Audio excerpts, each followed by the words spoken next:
In our Seattle Reconnected series, we are catching up with Dr. Nancy. Dr. Nancy Connolly is the Executive Director for Community Health and Wellbeing at the U.S. Chamber of Connection. She's been a practicing care doctor for nearly 30 years now, and she joins us each month to answer your questions about building healthy social connection and community. And today she's talking to us about the loneliness epidemic. Kelly's down in the ARC Lounge this morning with Dr. Nancy Connolly. Kelly?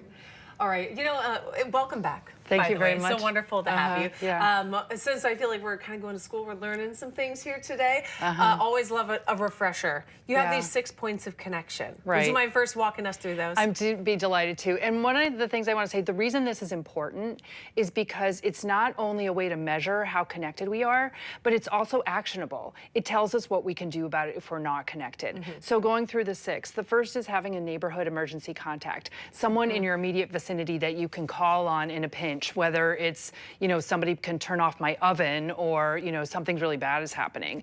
The second is having one-on-one in-person interactions with people at least twice a week, in person. That's really key. A lot of people think that online interaction is just as good. In person is key. The second is having I might be getting them out of order. Having a third place, somewhere outside the work or home where you feel a sense of community, a sense of belonging. Now I'm drawing a blank. That's right. Yeah, community service. Am I at 5? Yeah. Giving back. That's really important piece of this is being out in community and doing a piece of service. I did Peace Corps when I was young, and just the opportunity to give back really gives us a lot. Now I missed one. Neighborhood emergency contact. Maybe it'll come back to me. We'll find it throughout here somewhere. You mentioned getting that one-on-one interaction with someone, and you might think, oh, well, maybe the 5 minutes in the coffee break room at work does the trick. Does that work, or how does the loneliness come into factor when you're at work? Yeah, I mean, having in-person interactions is really important, and it's that casual ability to be yourself and to share a little something, and to active listening is also really important. To be able to hear the other person so that person feels heard, that gives us both something. Well, the active listening is something that, you always have 20 million things going on in your head. Right. But if you just skip that part, then you're missing that opportunity for connection. Right. What can people do if they feel like they're in a rut of loneliness? How do you kind of bust out of that and feel like, okay, I'm going to take charge of this and seek out connection? Well, I mean, thinking about what you could add, going through the 6 points in your head. Do I have a neighborhood emergency contact? If you don't, then, putting a note in your neighbors next door and saying, hey, let's get together. I'd like to meet you. I'd like to know you better. That would make me feel better. Or identifying a place that you'd like to have as your third place and figuring out where in your calendar you could go back there regularly. There's a coffee shop that's close to my house, and I'm there almost every morning at about 7:30, and you see the same people come in and out, and over time, really we've made some very firm relationships out of that. So finding one of those things and working on it. I think during the pandemic we also saw loneliness front and center, right. And like isolation and what it can do for someone just mentally. How can you break out of that? How do you deal with that? And what kind of a toll does that take on the human body? Yeah, I mean, there's all kinds of health consequences we know. And from a societal perspective, we have more ER visits when more people are lonely because people don't have someone to call on earlier, that a neighborhood emergency contact or just one of their friends that they could call. And one of the things I think about the COVID pandemic is it ripped the roof off a problem that existed. It didn't create the problem, but it just unroofed it so we could all see it.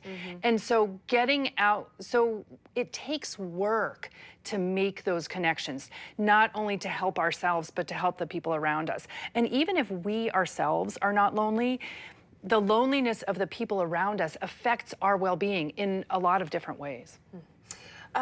What types of groups of people would you consider to be vulnerable to loneliness? I mean, I immediately picture some of the ones we more commonly hear, maybe older adults who don't have family around with them. Is there anything maybe a little more obscure that we wouldn't necessarily think of and is someone we should reach out to? Yeah, I mean, people often think of the elderly as those people that are feeling most lonely, but that's not actually true. The demographic that is most lonely are those 16 to 24. And so ensuring that we're modeling for our younger people, getting out in society, having people over for a dinner party. You know, I actually hosted on Sunday a block party for my block, and I put out a thing to our block list. If you don't have a block list, you can go door to door and ask people if they'd be interested in participating.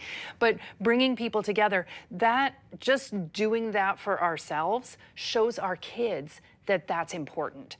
It reinforces the values. So thinking about the 16 to 24-year-olds, which has the very highest rates of loneliness, is really important. You know, what just a personal example of that is my family went through a rough time about a year ago or so, and I will tell you, the neighbors that came out of the woodwork in that situation, and we have formed things now, there are at least 3 or 4 that I can count who have become very important members of like our day-to-day life. And so when I bring my kids with me, whether you just bring them a flower on May Day or something silly like that, I like to think it gives them an example of how important neighbors are. Yeah, no, it's really critical to model for our children, for our young people, the importance of getting together in community, making the effort to do that.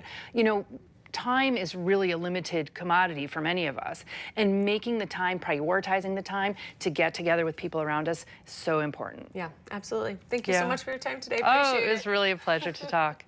Thanks. Steve? All right, 6 points of connection. Remember, I think she forgot the last one, right? Yes. Have a neighborhood emergency contact. Neighborhood emergency contact. Belong to a community of identity. Belong to community of identity.